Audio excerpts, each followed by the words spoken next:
My wife actually found Twiga Soma on TikTok.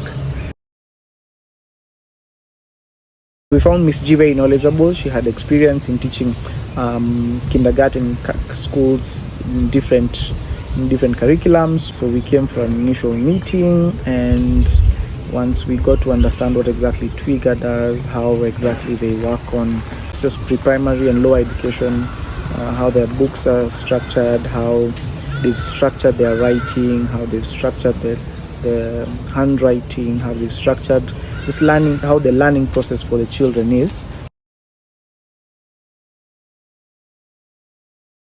She'd moved schools once or twice and felt that probably there was a bit of a gap that we wanted to have her match up so that she's up to date with the new school that she's in.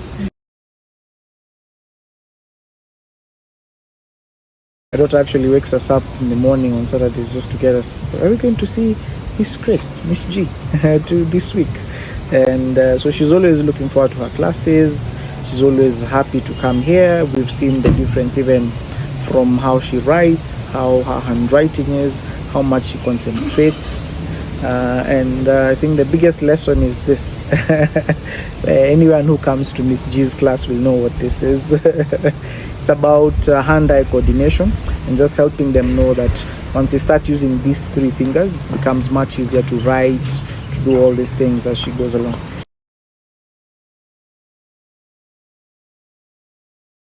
She's doing all the Twiga books. We started out with 1 to 4. So the other day she was pointing book 9, so hopefully we'll get all the way to book 9 by the time she's finishing, and she'll be up to date. It's all about giving your children, I think, the best that we possibly can, and ensuring that at least they meet all the milestones that they're required to meet. From writing, from reading, the math, understanding why they're doing what they're doing. I think that's one of the biggest differences between the classes that we've seen. So she knows why she's doing what she's doing, which really helps in terms of getting her to do what she's supposed to do. Yes. She actually picks her own books. She packs her own books. We've seen independence, even from small things like even brushing her teeth, which Miss G encouraged us to just let her do by herself. Anybody who's looking to just give their children a slight edge over everything else, given that the way the world is very competitive these days, we will not hesitate to recommend Miss G. Over and out.